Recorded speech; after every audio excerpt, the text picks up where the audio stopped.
शुरुआत करते हैं इस एक नंबर से 69.39। ये सोचने वाली बात है कि ये कोई मामूली नंबर नहीं है।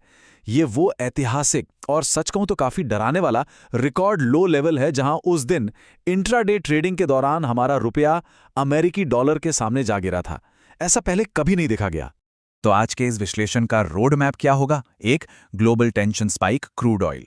2. The rupee hits record lows. 3. Stock markets wild ride. 4. Foreign sellers versus domestic buyers. और आखिर में 5. Corporate earnings amid market chaos. एकदम ग्लोबल पिक्चर से शुरू करके हम सीधे माइक्रो लेवल तक जाएंगे। Section 1, global tension spike crude oil. इस चेन रिएक्शन के सबसे पहले डोमिनो पर फोकस करते हैं, जो है इंटरनेशनल जियोपॉलिटिक्स। अगर इस टाइमलाइन पर गौर करें तो मिडल ईस्ट का टेंशन कोई नई बात तो है नहीं। हफ्तों से अमेरिका और ईरान के बीच डिप्लोमैटिक गतिरोध चल ही रहा था। लेकिन फिर वीकेंड पर अचानक यूएई की न्यूक्लियर फैसिलिटी पर ड्रोन स्ट्राइक्स होते हैं और इसका नतीजा अगले ही कुछ घंटों में ब्रेंट क्रूड सीधे $110 प्रति बैरल के पार। ऑयल मार्केट में लिटरली पैनिक फैल गया। अब यहाँ एक बड़ा सवाल उठता है, आखिर मीलों दूर किसी और कॉन्टिनेंट में होने वाला ये एनर्जी क्राइसिस हमारी डोमेस्टिक फाइनेंशियल स्टेबिलिटी को कैसे हिट करता है? इसे समझना बिल्कुल क्रूशियल है। तो आते हैं सेक्शन 2 पर, द रूपी हिट्स रिकॉर्ड लोज। अब देखते हैं कि ये सिचुएशन कैसे एकदम से एक करेंसी क्राइसिस में बदल गई। दरअसल जब इंपोर्ट होने वाला कच्चा तेल इतना महंगा हो जाए तो भारत जैसी इमर्जिंग इकोनॉमीज पर बहुत भारी दबाव पड़ता है। इसके पीछे के रीजंस एकदम क्लियर है।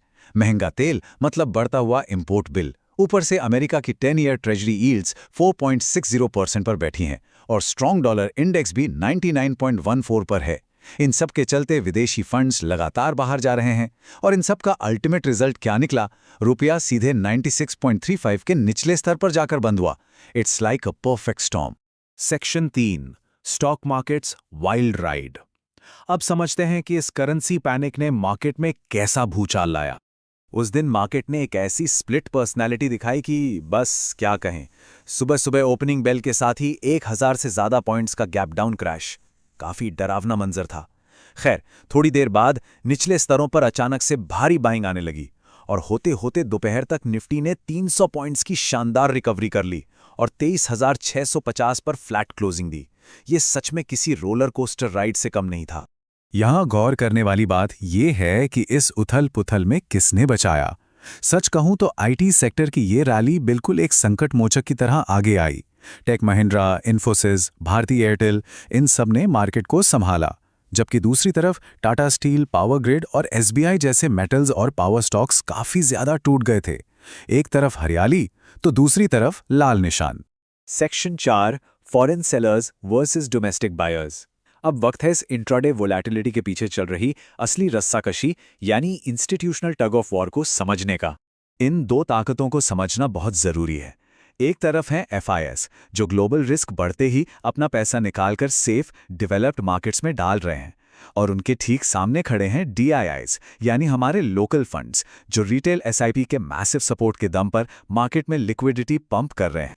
इस पूरे दिन का नाटक इन्हीं दोनों के टकराव पर टिका था। फॉरेन सेल ऑफ का स्केल सच में माइंड बॉगलिंग है। ये हैरान कर देने वाला आंकड़ा है कि सिर्फ मई 2026 में अब तक विदेशी संस्थागत निवेशकों ने भारतीय इक्विटीज से 27,000 करोड़ रुपए से ज्यादा निकाल लिए हैं। ये बहुत बड़ा नंबर है। लेकिन इसके बिल्कुल ऑपोजिट हमारे डोमेस्टिक इंस्टीट्यूशंस ने रिटेल एसआईपी के पैसे का इस्तेमाल करके इस पूरे शॉक को एब्जॉर्ब कर लिया और मार्केट को एक बहुत बड़ा कुशन दिया। अगर हम 18 मई के ट्रेडिंग डेटा पर नजर डालें तो एक बहुत ही दिलचस्प बात सामने आती है। इतनी भारी उथल-पुथल और क्रैश के बावजूद डे एंड तक एफआईआईज और डीआईआईज दोनों ही नेट बायर्स निकल कर आए। एक्चुअली सुबह लग रहा था कि फॉरेन फंड्स सिर्फ बेच रहे हैं, पर आखिरी आंकड़ों ने कहानी पलट दी और इसी बाइंग ने उस चमत्कारी आफ्टरनून रिकवरी का रास्ता साफ किया। चलिए अब आते हैं सेक्शन 5 पर, corporate earnings amid market chaos. अब मैक्रो लेवल से निकलकर जरा माइक्रो लेवल पर चलते हैं और देखते हैं कि मार्केट के दिग्गजों ने अपनी Q4 अर्निंग्स में इन मैक्रो इकोनॉमिक हवाओं का सामना कैसे किया। सबसे पहले बात लार्सन एंड टुब्रो की। इनके सेगमेंट ग्रोथ के आंकड़ों से समझ आता है कि इनकी हाई-टेक मैन्युफैक्चरिंग 45% और एनर्जी सेगमेंट 36% की जबरदस्त ग्रोथ दिखा रहे हैं। हालांकि ओवरऑल नेट प्रॉफिट में मामूली गिरावट जरूर आई है, पर फिर भी कंपनी ने 7.4 ट्रिलियन रुपीस की एक मैसिव, और मेरा मतलब है absolutely massive record order book maintain की है। अब असली डोमिनो इफेक्ट यहां समझ आता है। मिडिल ईस्ट का कॉन्फ्लिक्ट यहां से हजारों किलोमीटर दूर है, राइट? पर वहां हॉर्मुज जलडमरू मध्य में लॉजिस्टिक्स फंसने की वजह से शिपिंग और इंश्योरेंस प्रीमियम्स आसमान छू रहे हैं, और इसका डायरेक्ट असर L&T जैसे डोमेस्टिक इंफ्रास्ट्रक्चर दिग्गज की इनपुट कॉस्ट पर पड़ रहा है। ये कनेक्शन काफी आई ओपनिंग है। दूसरी तरफ टाटा स्टील का केस एकदम अलग और थोड़ा अजीब भी है।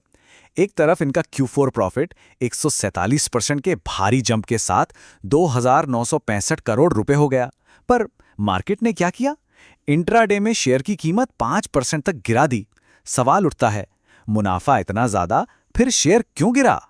हुआ ये कि मार्केट ने इनकी स्ट्रॉन्ग डोमेस्टिक परफॉर्मेंस को लिटरली इग्नोर कर दिया। पूरा फोकस चला गया यूरोपियन ऑपरेशंस की अनसर्टेनिटी पर और यूके में चल रहे ट्रांजिशन प्रोजेक्ट्स की देरी पर।